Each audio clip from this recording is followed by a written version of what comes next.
Let me do this, share this, hold on. Stuff open.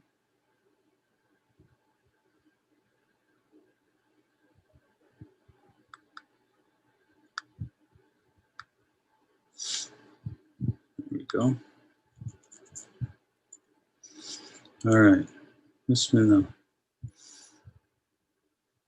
Bismillah ar-Rahman ar-Rahim. Alhamdulillahi Rabbil Alameen.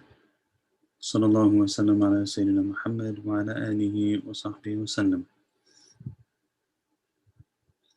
Here we have Liberalism and the American Muslim Predicament. Look at the date on this piece right here. It's over 5 years ago now. Okay, just keep that in mind. All right, is that big enough? We go a little bit bigger. That's too big. All right, let's go like that. Bismillah. So I'm just gonna read. This isn't too long, you know. See? See, not too long. So I'm just gonna read. I think that will be better in this case. Bismillah ar-Rahman ar-Rahim. قال المؤلف حفظه الله تعالى ونفع الله وإياه بعلومه في الدارين آمين. In his provocative book, White, Richard Dyer observes that the real power of American whiteness lay in its effective invisibility. This is a key concept. While Hispanics, Asians, Blacks, and others are immediately recognized and raced, whites enjoy the presumption of being just humans. This raises their perspective above critique, since it presents it as being above the biases and limitations of any particular history, ideology, or culture. This in turn allows whites to speak for humanity as a whole, while raced people can only speak for their particular race or culture. Just sit with that one for a little while. That's like the kind of couple sentences you take it and you go sit on the beach or in front of the lake and you just think about it. Think about your life, think about the circumstances, things that happened, times when it became true. This entrenched, inscrutable invisibility is also the secret behind the power and pervasiveness of liberalism today. Words like freedom, equality, reason, tolerance are commonly used without the slightest understanding or hint that their users are invoking liberal freedom, liberal equality, liberal reason, or liberal tolerance. Faced with these deployments, Muslims often find themselves debilitated by the feeling that they are fighting a losing battle, stuck in a perpetual mode of apology, hopelessly strengthening and reinforcing their inquisitors' indictments with every would-be response, like the proverbial husband faced with the question of whether he has stopped beating his wife yet. Right? Someone comes up to you and they say, have you stopped beating your wife yet? If you say yes, you're screwed. If you say no, you're also screwed. So no matter what you do, you're in a bad situation. So no matter what, this is what he's saying, is that you're stuck in a perpetual mode of apology, hopelessly strengthening and reinforcing their inquisitors' indictments with every would-be response. This is one of my challenges with the whole, like, so why do we have this? Why do we have that? Why do we, it's not that we can't come up with some sort of reasons or some sort of wisdoms behind the things that we have, but it's that if we're going to come at everything from that psychology, then eventually it's going to fall apart. Like there's not, the issue is the perspective more than anything else. This is also why I have a really deep appreciation for the example of Habib Nur Muhammad. Habib Nur Muhammad, pound for pound, #1 fighter in the world, undisputed lightweight champion. The reason is because from the beginning, he came into the whole, generally, if you're in the international public entertainment sphere, that is a sphere that's dominated by the West, and in particular, America. And Habib, from the moment that he became part of that world, never gave even an inch on who he was, never came from a perspective of apology, never came from a perspective of being in like a weaker position or anything like that. Um, like just completely, this is what I am, and it is what it is. Up until the point last night of his announcement of his retirement, where he wins the fight, he cries in the middle of the ring, right? Like clearly is crying in the middle of the ring in front of the world, top fighter in the world. And nobody really knows what's going on because nobody realizes what's coming next. And then when he takes off his gloves, puts his gloves down, says, I have an announcement, and that is that this is my last fight. I'm not fighting again. And he says, and what does he give as his reason? With no apology, no explanation, no, let me help you understand the worldview that I have so that you can accept me as an equal human being, anything like that. It's like, you can do whatever you're going to do. I'm an equal human being. I'm going to say what I do. And it was simply what he said in brief was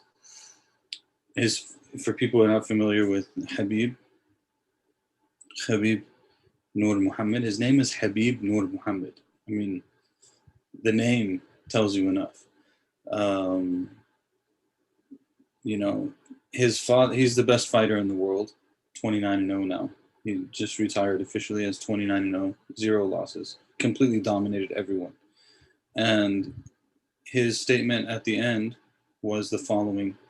The context of it that one has to know is that his father trained him and others in Dagestan from childhood to be professional fighters and mentored them and taught them and raised them to be men. And his father also was a fighter and everything else. And his father was his coach. His father was always in his corner unless the US denied his visa. Otherwise, his father was always there. He always spoke about his father. He always deferred to his father, even as the top fighter in the world, even as a grown man with his own children. He always deferred to his father. Said, what are you guys doing? We're doing father's plan. Whose championship is his father's championship? He won the championship. He put the belt on his father in front of the world. This was everything. And then a few months ago, his father died of COVID-19 complications. And so this fight that just happened, right after the fight, he announces to the world, he says, after what happened with father, and UFC called me to take this fight with who he fought last night. He says, and I spoke to my mother about it for 3 days, and she didn't want me to go fight without father. And I told her that this would be my last fight, and I gave her my word, and I have to keep my word. I'm done. That was it. That was the entirety of the thing, right? It wasn't like, and the mother is so important to us in Islam, and you have your this and that, and so on and so forth. That was it. That was the entirety of the thing. And when he spoke in Russian, basically, he told people the same thing. He told them, look, I came from a small village. This was just a dream. Alhamdulillah, we accomplished what we accomplished. And your family, you never know how long they're going to be around. And don't take it for granted. And I want to spend time with my mom now. And I'm done. That was it. There's other, if you watch his interviews and stuff, you'll see it. It's over and over again. It's not like one thing. Even sometimes for us, even like as Western Muslims and stuff, it's some of the things are like, whoa, that's really Eastern. But he'll say it with no apologetics. No, like, please accept me as an equal human being because, like, if you guys don't accept me, I can never live with myself at all. None of that.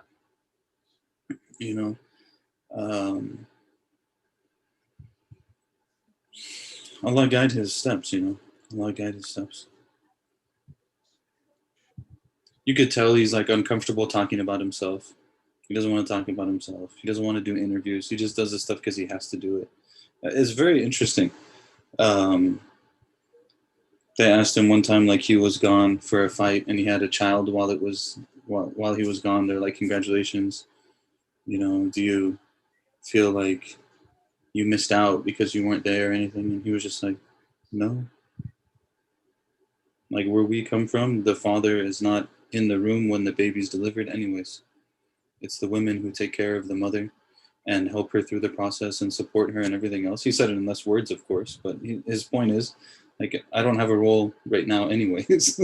it's the women of the family and the village and everything else that are going to take care of her, and then I'm going to come back and everything's going to be fine. And that's the way we do things, right? But part of this whole thing is that, and I don't know if you all feel this, I feel it all the time, is like if you don't fit exactly the frame that we want you to fit, you're not as human as we are. You don't deserve to exist the same way I deserve to exist because you haven't justified your existence within my framework yet. And it's like, no, sorry. You know, live in your framework. I'm going to live in my framework. And we're not going to dehumanize you, although you're going to dehumanize us. And that's the story of Muslim civilization history, in short, compared to the rest of the world. But anyways, here we go. Bismillah. Of course, liberalism is a varied and evolving construct. As such, any blanket critiques of it will rightly draw charges of overgeneralization. At its core, however, I think the genius of certainly the most popular form of liberalism can be summarized in the notion of the human self, or mind, being capable of standing outside all concrete and specific culture or history, and from there apprehending universal values that are appropriate to all human beings and all human societies. In short, the ability to speak from nowhere and therefore for everyone is fundamental to the DNA of liberalism. Liberal reason is thus universal reason, as are the values it produces. Liberal freedom expresses itself, meanwhile, in the ability to detach and liberate the individual from the constraints and shackles of tradition and all authorities external to the self. The liberal self is equal to, since indistinguishable from, all other selves. It is tolerant, since it recognizes that the path to universal truth is a process through which all humans must be permitted to pass. Beyond these substantive features, we might note something about liberalism's historical provenance.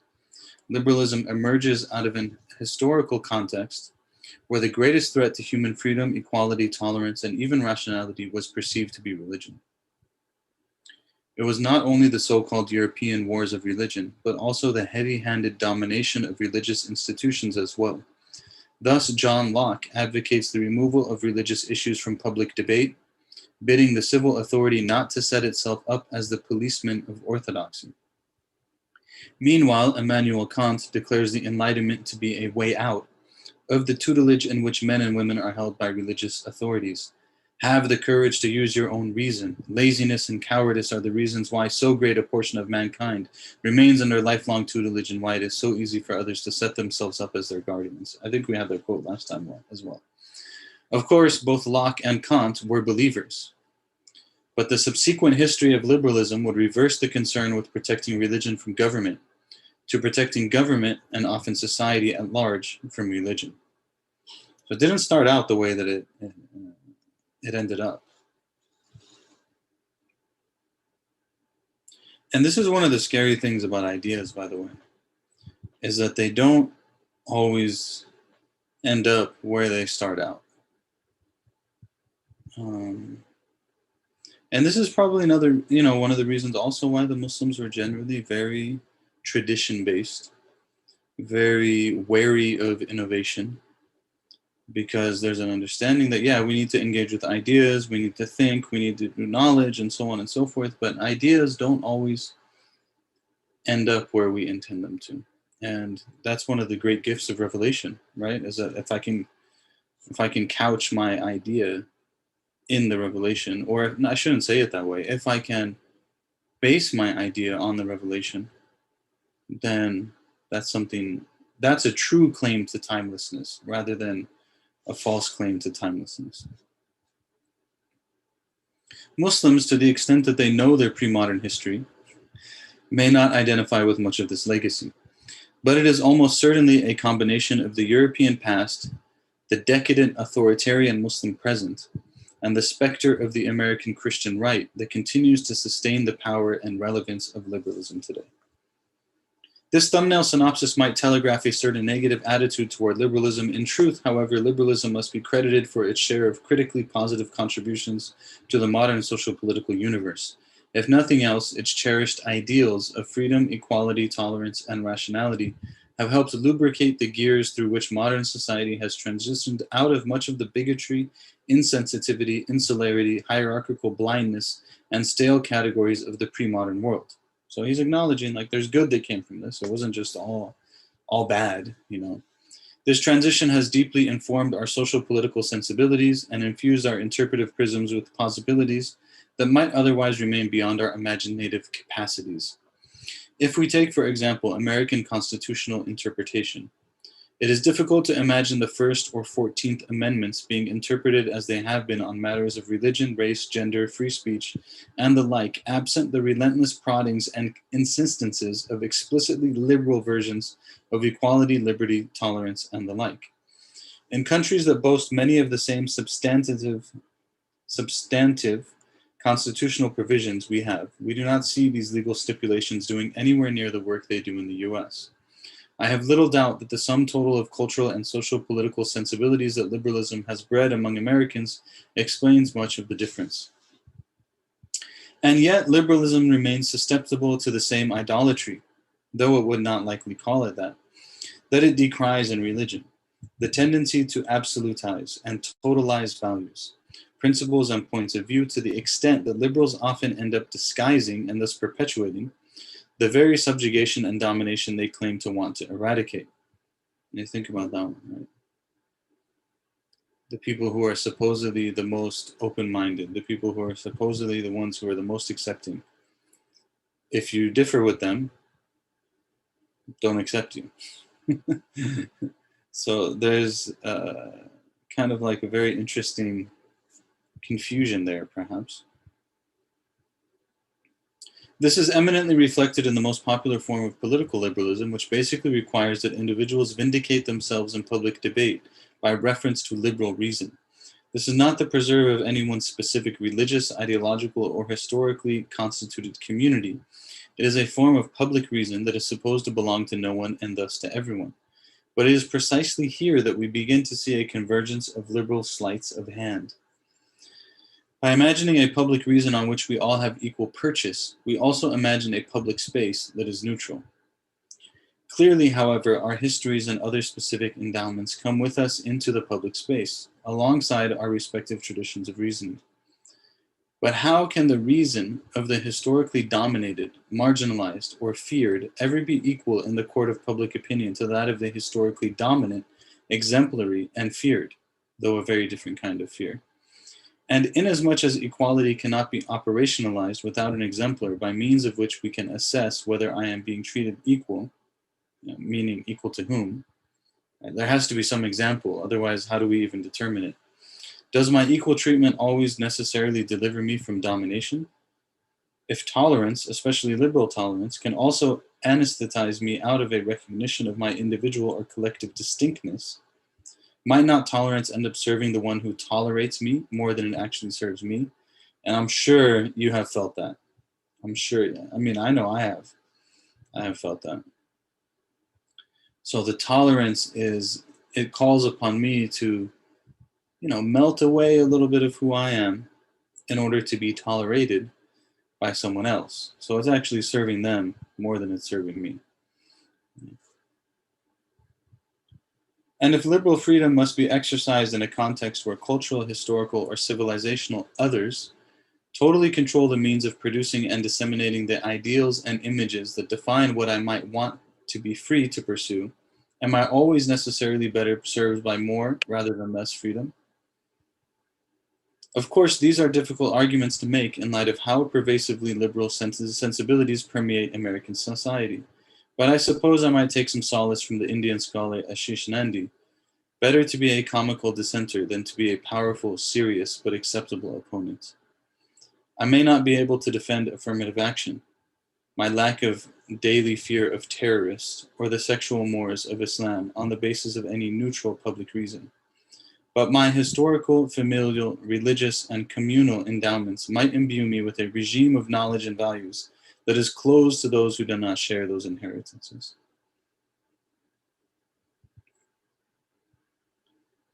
And I think this actually kind of like points at one of our great challenges. Let me read that sentence again and see if I can say what just came to my mind right now. I may not be able to defend affirmative action, my lack of daily fear of terrorists, or the sexual mores of Islam on the basis of any neutral public reason. But my historical, familial, religious, and communal endowments might imbue me with a regime of knowledge and values that is closed to those who do not share these inheritances.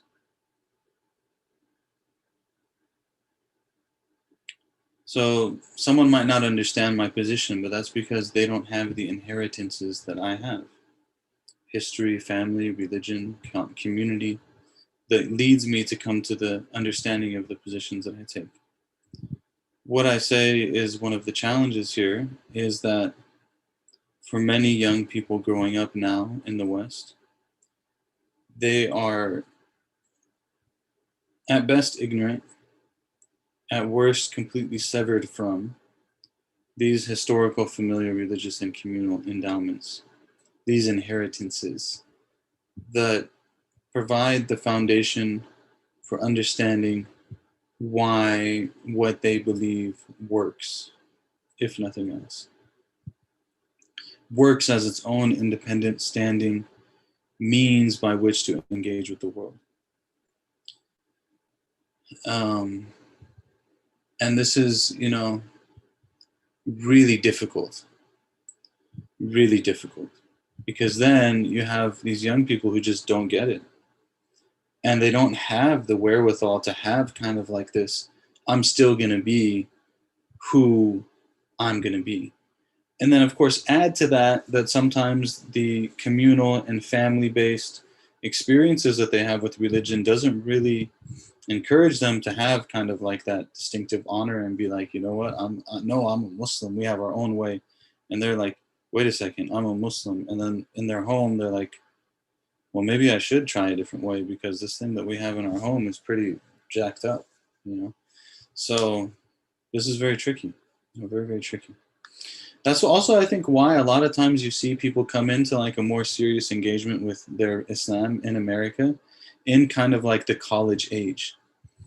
And I think a part of that is that they start engaging ideas in a different way, in a more sophisticated way, in a more, a broader way, such that they can begin to draw upon those inheritances that are being mentioned by Dr. Jackson there.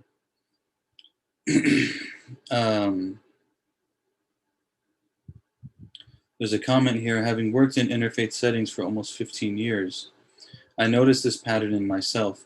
This is one of my big issues with interfaith, is that I have rarely had an interaction in interfaith that isn't coming from this kind of like, oh, we're so, like, it's either you're not supposed to be here, or it's an overly, oh my God, we're so happy you're here. Like, it's the token Muslim. Can you explain to us why, like, you have a purple hijab on today instead of a pink one? And you're like, can you get out of my face with that? Or like, I remember the first time I went to an interfaith council, and I went as like an American-born Muslim, right? And they tried to do that stuff, and I just looked at them like, what are you guys doing? We're not doing that. Like, I know I'm like, thanks for welcoming me here, but like like it's kind of like if you were to come home and some random person is in your house and they're like, welcome, it's so good to have you here. It's like, you're in my house, bro. Like, what do you mean welcome? I'm coming into my own house. Like, this is my house. This is where I grew up. This is what I know. You know what I mean? Like, even right now, we were at the beach and we're doing weirdo stuff.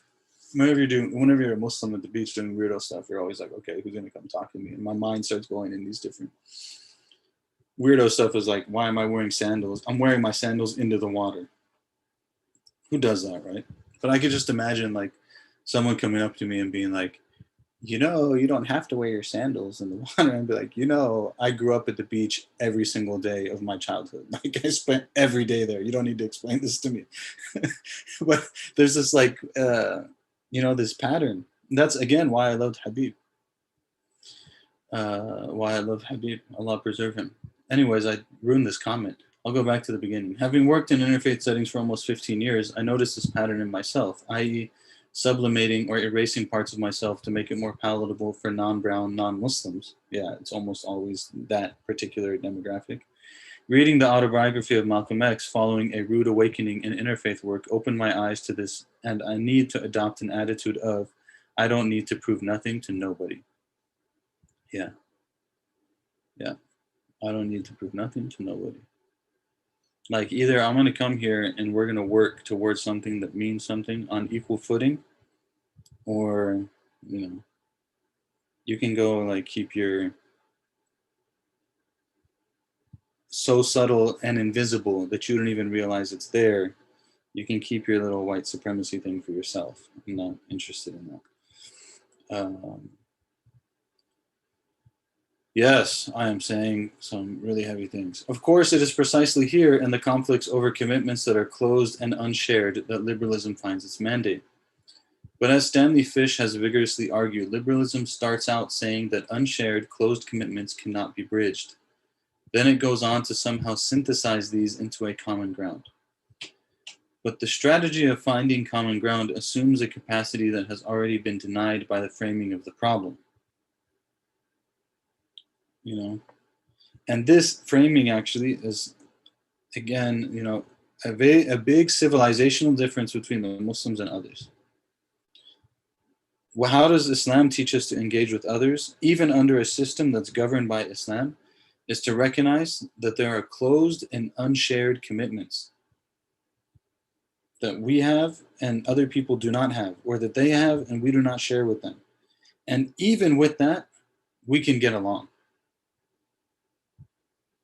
Right? But this is saying, liberalism starts out as saying that unshared, closed commitments cannot be bridged. You say that they can be bridged by just accepting that we have different things. Then it goes on to somehow synthesize this into a common ground. But the strategy of finding common ground assumes a capacity that has already been denied by the framing of the problem. In reality, common ground routinely turns out to be little more than one of the competing perspectives raised to the status of common sense, followed by a declaration that those who resist, violate, or fail to recognize the standard are unreasonable, primitive, or morally depraved, even perhaps a threat to society. Again, like, subhanallah. Subhanallah. This is gold. Practicing Muslims will deem adultery to be wrong and sinful, not because it constitutes cheating, but because God says so, and because it breaches the kinds of practices that produce and sustain good Muslims. If liberalism calls upon them to convert this commitment into a rationally defensible position, is the fact that the dominant liberal culture in America wields a more prestigious regime of rationality enough to prove the moral inferiority or ridiculousness of this commitment? I mean, that's pretty much what it is, right? Like, if you take a position that's against whatever the dominant thing is, and you can't really rationally defend it in a way that works with their system of reasoning because you're not using the same system of reasoning in some ways, then what happens? It just means that you're ridiculous and morally inferior because you believe this thing that's just so weird. How can you Muslims believe that? God, like, we stopped believing that a long time ago, and look how great our civilization is. We destroyed the entire world, and we rape all the countries and take their resources, and built a nation off the backs of slaves and killed the native peoples. I mean, aren't we morally superior to you? You guys think adultery is not okay? Come on, like, who are you? You know, it's like when people come to you and they're like, "Well, Islam spread by the sword." And it's like, where do you live? Like, are we serious right now? I mean, yeah, we can do like the whole, okay, let me talk to you and we can, you know, have a conversation about it, and maybe with some patience and if you're reasonable, we can try to get through and you'll understand that what you're saying is complete nonsense. Not only historically for us, but historically for you. Or we can just be like, are you for real? Like, come on. The nefs, it's a hell of a drug. The nefs is a hell of a drug. Mess up everything. Allah protects us from our nufus. You can't have objectivity if you can't acknowledge the danger of the nefs.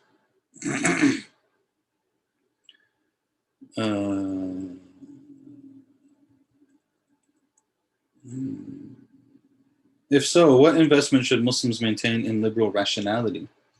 Might not another regime of perfectly respectable rationality suggest that it is more reasonable for Muslims to pursue the good of Islam over the ostensibly universal good of liberalism? And while one may seek in the name of liberty to liberate oneself from the constraints of a ban on adultery, is it any less a quest for freedom to pursue God's pleasure unmolested by alien secular criteria for validation? Oof, oof, what a sentence. Is it any less a quest for freedom to pursue God's pleasure unmolested by alien secular criteria for validation? You know, it's just like, Lakum dinukum waliya deen. Can I just live my life?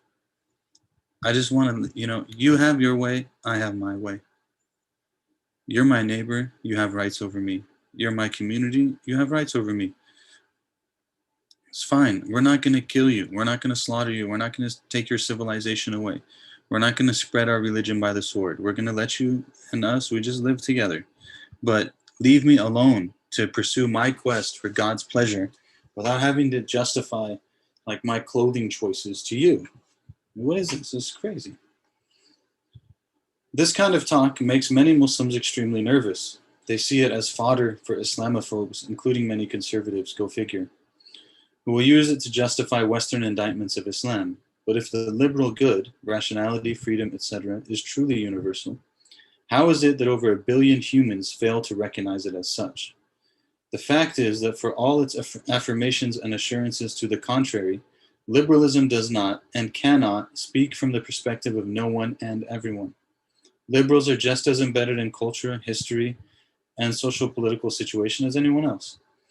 And here we must note a crucial distinction between liberalism's ideals and liberals' concretions of these ideals. Freedom, equality, and rationality may simply assume different dimensions and contours, depending on the perspective from which they are interpreted and applied. Today, liberalism's perspective tends to be largely white, Western, secular, or post-Christian, and, as many feminists would note, male. As such, liberal concretions routinely amount to false universals, expressions of arguably universal values, i.e. freedom or rationality, calibrated to the unique sensibilities, perspective, and interest of liberal proponents. For me, and some people might disagree with me on this one, but what's life without a little bit of back and forth and tension on ideas? Otherwise, we just turn into a bunch of lazy people. For me, this is why I approved of, even though people didn't like it, Khabib jumping out of the ring and going after the coach of Conor McGregor after he won that fight. This is, again, we're going back to Khabib's career.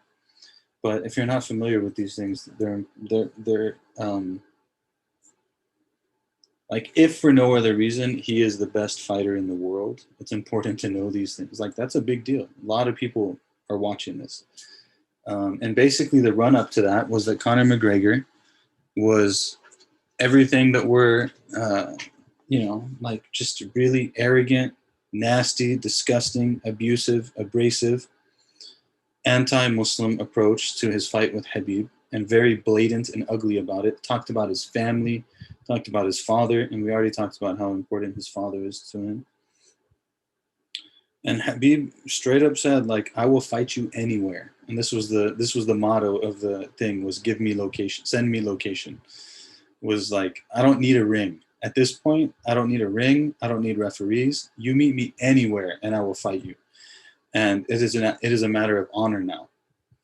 And people couldn't understand it. They're like, why couldn't he just win and then take the high ground and not do anything else and so on? It's like, no, why can't you just accept that not everyone in the world has to do things the way you do things? Maybe other people in the world still believe in the idea of honor and that there's lines, and that when you cross those lines, you're going to get dealt with.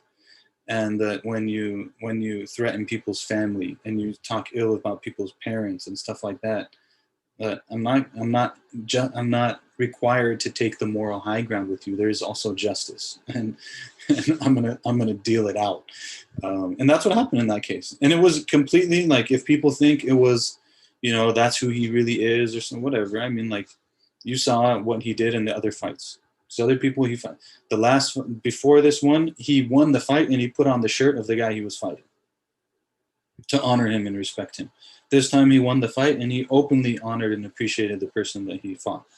Right? It wasn't about like, this is how I do sports or something. This is how I get people to care about the fight. No, it was about, I do things differently. And, you're gonna give this false universal that you should just be able to talk trash about anything you want just because it's a sport, and that's how we promote the sport. So you can say whatever you want, including extremely like vile and racist language that actually like has people's lives connected to it. No, it's not going to work that way. So he won the fight and he jumped out the ring and he attacked the coach. And here we come to the Muslim predicament, especially in the West, because liberals have largely succeeded in monopolizing the meaning of the fundamental principles through which we negotiate modern life: freedom, equality, tolerance, rationality, etc. Muslims find themselves only able to claim these when their claims comport with liberal definitions thereof, and when their scriptural sources or traditional authorities appear to be out of sync with these definitions. Muslims find themselves in the position of George Orwell's Winston. How many fingers am I holding up, Winston? From here, they proceed, often on painfully torturous logic, to try to reconcile every aspect of Islam with the reigning liberal paradigm. In this context, Muslims, and especially Muslim children, can never simply be themselves. Rather, they are condemned to a dark, musty, and lonely world of quiet, subjunctive nervousness. W.E.B. Du Bois' double consciousness on steroids, as they try to vindicate their identity and commitments both to themselves and to the world around them, through processes of rational justification over which others preside as owners, even as they themselves continue to be cast as the greatest threat to basic human welfare. It's like, wow. Wow. It needs to be read again. Sometimes I know, especially if you're not accustomed to reading Dr. Jackson, you kind of like it's. But believe me, if you're finding it difficult to kind of like follow him, there is like a muscle to it. After you get used to reading him, it becomes easier and easier over time. It really does, and then you can just enjoy it. And when their scriptural sources or traditional authorities appear to be out of sync with these definitions, Muslims find themselves in the position of George Orwell's Winston. How many fingers am I holding up, Winston? From here, they proceed, often on painfully torturous logic, to try to reconcile every aspect of Islam with the reigning liberal paradigm.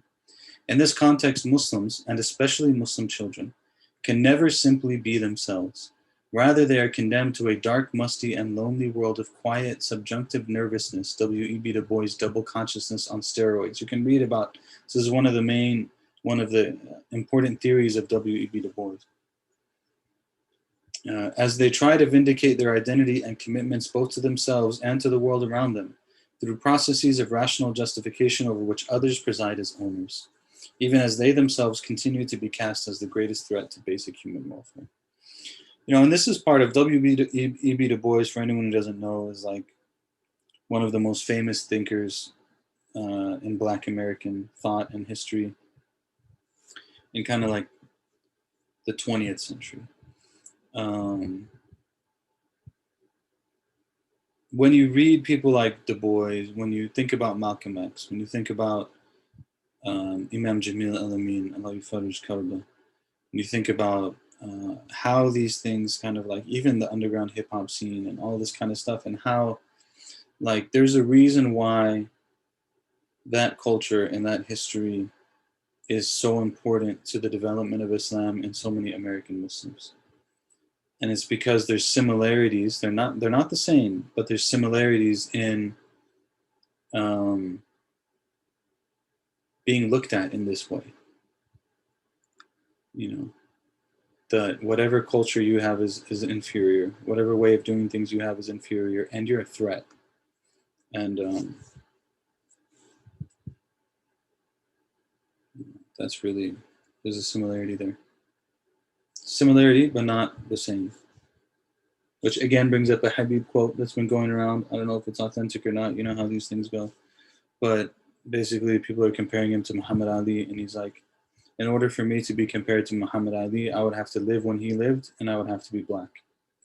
And then we would have to see how I responded to the things that he responded to. And then we could talk about whether or not there's any comparison between us. But, you know, I feel honored that I'm compared with him. But it's not an equal comparison. You're like, wow, subhanAllah.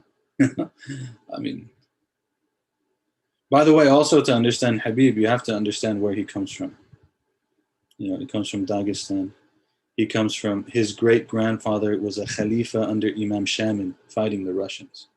And Imam Shamil, you know, you can do your own research on who Imam Shamil was, unless we do that at the Majlis one day. But these were like amazing people, amazing people. Imam Shamil was the head, he was the emir and the head of his area in Dagestan, leading the resistance against the Russians, and he was the Naqshbandi Shaykh, like he's the Shaykh, the alim, the Shaykh, and the leader of the resistance. And like extremely tough in his leadership of the resistance. You know, they said like one time they surrounded him and he jumped, and they stabbed him with a bayonet, and he jumped over them and killed all of them, and then jumped again, and he was gone and disappeared into like the upper parts of the mountains of Dagestan to heal from his wounds, and then continued the jihad for like several more decades. I mean, this is different level of people. To be sure, this raises serious questions about the place of Muslims in a liberal society. This is a larger issue than we can manage here, but we might consider the following as a start. First, democracy is one thing, liberalism another. America must remain a democracy. Whether or not it remains liberal is a matter of negotiation, and I personally do not see conservatism as the only or optimal alternative. Second, we should not be too quick to equate the above-cited problems with liberalism, major though they may be, with a categorical contradiction between Islam and liberalism as a whole, for this would negate the undeniably liberal elements in Islam itself. We kind of touched on this last time. To take just one example, liberalism's commitment to tolerance calls upon people to support the rights of others with whom they fundamentally disagree. Islam never agreed with Christianity or Judaism or Zoroastrianism or with many of their practices. Yet it upheld their right both to exist and to practice things Islam held to be repugnant. Finally, Muslims' recognition of Islam's own internal mechanisms for accommodating others is likely to be a much firmer or more reliable basis for Muslim tolerance and mutual recognition of non-Muslim Americans than is a liberalism that they routinely experience as a threat. What about the way forward? I think Muslims have a lot of serious work to do. Let me see how much is left so I can control my tangents. Okay. Oof. In figuring out their normative relationship with liberalism, and Muslim intellectuals have a major role to play in this regard. I think Muslims must be careful not to overreact to liberalism on the one hand, and not to overinvest in the Muslim past on the other. In the meantime, Muslims will have to find the fortitude to stand up for their values in the same way that liberals stand up for theirs. This will be difficult, if for no other reason than the fact that liberalism tends to break down communities into individual autonomous parts, leaving Muslims with the thought and feeling that they are isolated individuals who have little choice but to conform to what are presented as societal norms, quote unquote. The fact of the matter is that whether it's adultery today or wine drinking tomorrow, there are going to be rules and values in Islam that run afoul of the universal values of liberalism or the liberal processes of validation through public reason. Muslims have to get comfortable with the fact that dissenting from all of this makes Islam no more a threat to America than Judaism, Christianity, or atheism. Nor does running afoul of liberal concretions of liberty or rationality make Islam any less true today than it was before the rise of liberalism itself. It's not an issue. Just because we have a different position doesn't mean we're more of a threat than anyone else. Doesn't mean that our way is less true than it was in the past. I would like to close by pointing to another potential hidden effect of liberalism, especially on Muslims. The pervasive notion that reason, autonomy, and freedom are enough to move humans to right action and sustain their commitment to moral and religious principles. I come from a generation, or maybe it was just the culture of my neighborhood, that upheld the 18 and out rule. At 18, I was in my own apartment. By the time I was 20 or so, however, my father, who only had a 5th grade education, had turned into a genius. The lessons, values, and practices he had imparted to my brothers and me, I had no sisters, as a part of our family tradition, proved far more effective in many instances in guiding me to balanced decisions than the unschooled dictates of my autonomous, freely exercised reason. Muslims, on the other hand, seem to think that knowledge and reason, the ever-idealized ilm and aql, are the singular keys to producing good Muslims. But I would submit that producing good Muslims may be more like training a good basketball team than it is like training students in Philosophy 101. Team members must learn the rules of the game, to be sure, but their talents and instincts can only be refined, educated, and maximized through practice. Those who know the rules but never come to practice are simply not likely to be good players, for they are never likely to be inspired or primed to rise to their best selves. Beyond all the lectures and blogs, Muslims need institutions, spaces and sites of direct encounter that sustain the practices and engagements that refine and educate Muslim souls. And while the mosque would seem to be the natural candidate, the effectiveness of mosques is basically neutralized by the tendency, on the one hand, of the entrenched to universalize and absolutize a single approach of practice, like doing nothing but shooting three-pointers, and by the tendency, on the other hand, of everyday Muslims who are so saturated with the value of autonomy and liberal freedom in its popular understanding that they abhor anything that smacks of discipline, let alone constraint. They just want to play schoolyard ball. Attempts to invoke or operationalize even the most basic values or sensibilities of Islam are all too often experienced as negative indictments, whence the ubiquitous refrain, "Don't judge me." In the end, we end up with a lot of talent, a lot of dropouts who still show up for the big game. Eid? Question mark. A bunch of pseudo coaches and countless commentators, but never a team that has a snowball's chance of winning. As corny as it may sound, all this ultimately brings us back to the simple value of Muslim unity, not uniformity. For only in unity can Muslims establish and give the needed multiplier effect to the knowledge, practices, and soul support that can sustain them as Muslims and enable them to face, with dignity and poise, the kinds of challenges, responsibilities, and opportunities that any attempt to live a God-centered life is likely to bring. And God knows best. Would love to hear your thoughts, reflections, anything. We need to hear from you, though. This one should have inspired some things.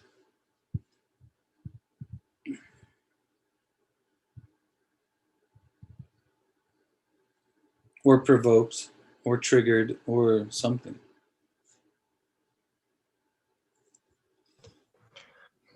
Shaykh, just had I was reminded by the Imam Shamil. I think there's a series by Sheikh Abdul Hakim Murad, talks about like Muslim heroes, and that's why I heard the story from him. Thank you. Yeah. Absolutely. Yeah. Yeah, it's good to listen to that series. That series is very interesting. What is it called? Paragons of Leadership or something like that. I think it's Paragons of Leadership. If you look into Cambridge Muslim College stuff, you'll find it. I think it was either him or it might have been Nana Asma'u that he did first, and he gave a really long introduction to the idea of leadership, and that was really interesting from like a Muslim paradigm. Highly suggest that. Shaykh Hakim is really good.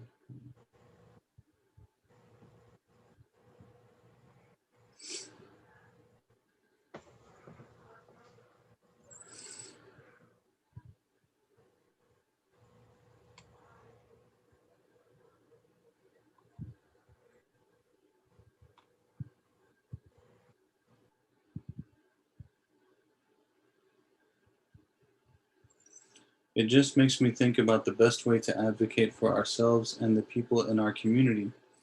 Individually, I suppose we can act as we are equals instead of asking for permission. Or am I missing something here? I think that's a good point.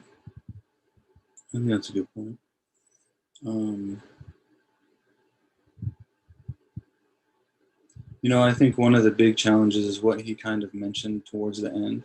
This issue of when liberalism has a tendency to break people into individual autonomous actors rather than communities. And a lot of this really has to do with like we need proper community, like actual real community that has an understanding of who's who in the community, has an understanding of who's in charge, who's not in charge, why, an understanding of the overall commitment and what we're about and what we need to do and what we need to seek. Like basically like a tribe. If you think about something like Ertugrul, which you don't have to binge watch 500 hours of Ertugrul, um, but I think there's still a lot to be learned there. Like this idea of a tribe, and the tribe has leadership. That leadership functions in a certain way, and everyone understands that the benefit of the group is in the supporting of that leadership, and that will lead to like certain things,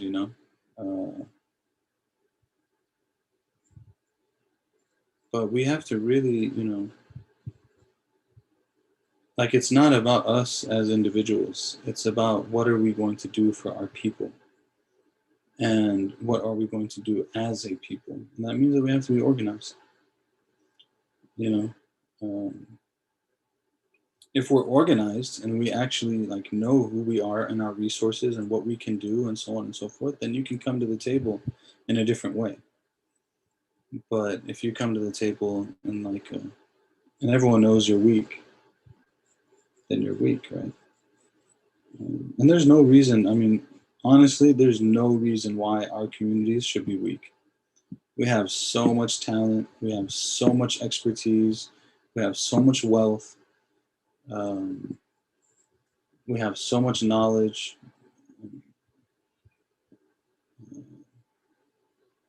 Laziness. I maybe, but people work really hard for the things that they do. I think we just don't really have real community in like a strategic way. Internalized Islamophobia, low self-esteem. I think these are all part of it.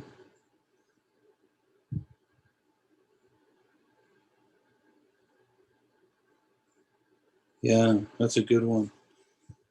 So thank you for the feedback. It reminds me of how community is a blind spot for myself because I grew up where individualism was constantly reinforced.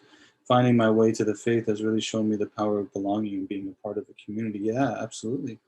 I mean, um, if community is hard for, subhanAllah, not only in like the Western model, not only are people oftentimes detached from community, they also end up detached from family.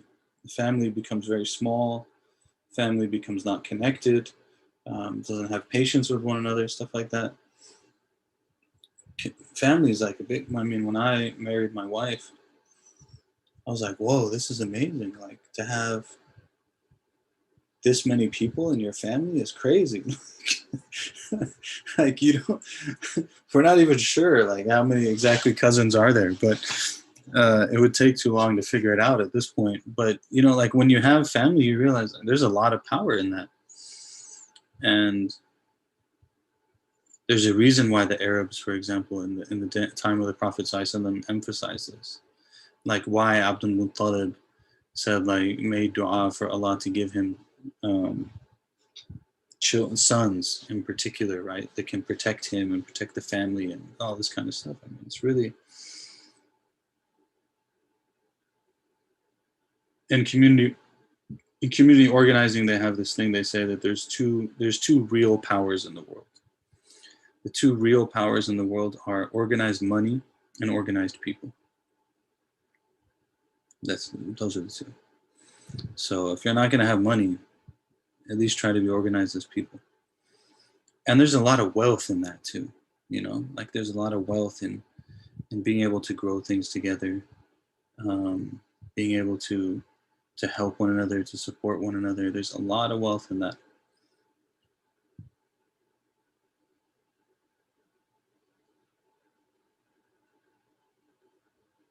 The idea of liberalism, though focused on the autonomous self, is that once you have your own identity, you are not conforming.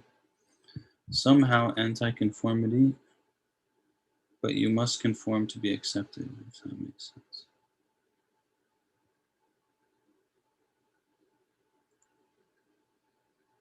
Yeah, I think I kind of get a feel for what you're saying. Like sometimes you have to like exert your own thing, but in reality, this own thing that you're exerting is what everyone else kind of like showed you to exert.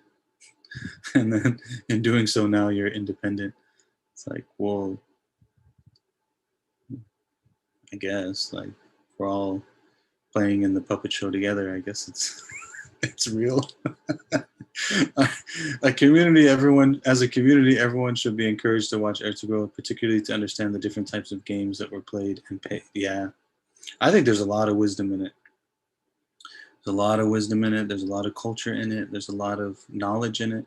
One of the challenges we have is, and this is, one of the places where community ideally can patch up some of the challenges that happen inside households and families and stuff, is like, it's hard to do something when you don't have a model. And part of the challenge of Islam in America is, what's your model? Right? If I have a model, then I can look at that and I can understand that. And this is, again, also why community is important for younger people, not just the imam, but like, here's so and so who does this, and there's so and so who does that, and there's so and so, and like all these people, and they all still care about their deen, and this is how they manage it. And like, I can talk to them and get their advice and be like, hey, this happened to me in high school. What do you think about it? And it's like Abdullah, who's, became a plumber and like started his own business, and he has to deal with clients all the time. So I'm like, go to him and get advice from him to see kind of like what his angle is on it. All that stuff is extremely important. But what Ertugrul shows at some level is like, here's a model of what this whole Islam thing could look like, with the details of culture and edeb and all this kind of stuff. And yeah, of course, it's Turkish in the end, but Ottoman after that, but Turkish, I guess. But and propaganda and all that stuff aside, but the point is, it gives a model.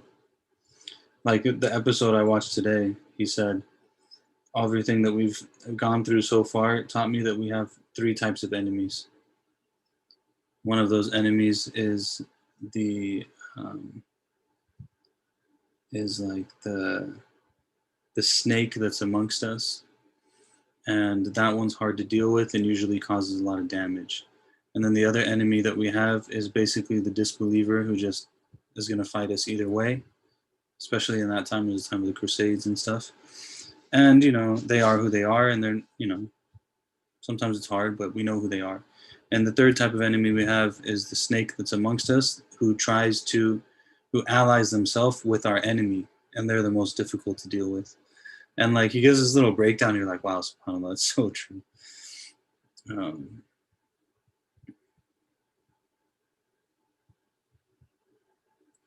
Annihilationism seems to take root now among younger people as against liberalism and conservatism.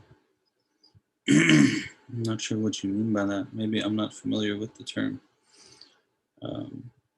But things are changing. The culture is changing. The technology and its consequences on the way that people look at things is changing. It's not what it used to be.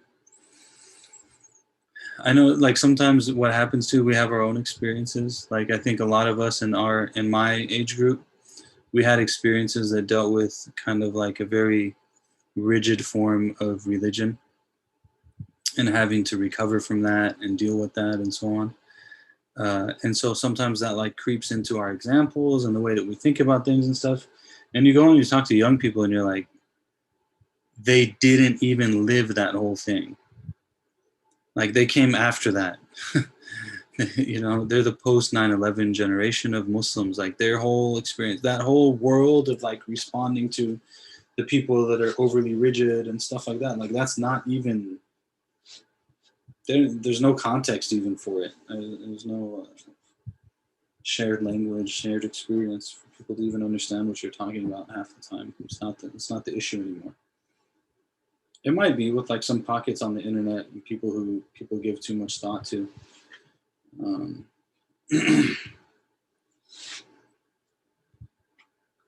Annihilatism, also known as extinctionism or destructionism. Here, the generation that doesn't believe in structures, formal authorities, and also shared purpose in life. Yeah. Yeah. It's like very just break the whole thing down.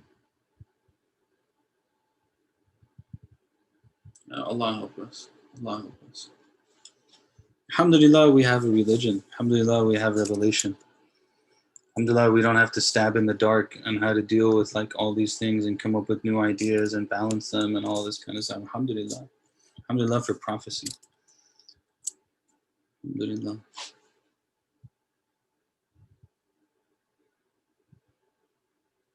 Khair. Inshallah, we'll stop here. Next week, we're doing that one about being a mindful Muslim or something from Yaqeen Institute. I forget exactly what the title was. Ahla might still have it. There it is. MashaAllah, that was quick. How to be a mindful Muslim and exercise in Islamic meditation. I promised we'd change gears a little bit. It's good, like only so much liberalism it beats you up after a while. But I think that the concepts that are raised here, subhanAllah, how like just, it's a few pages. But the concepts, like once you can start to put your finger on them a little bit, you're like, wow, I see it now. I get it now. And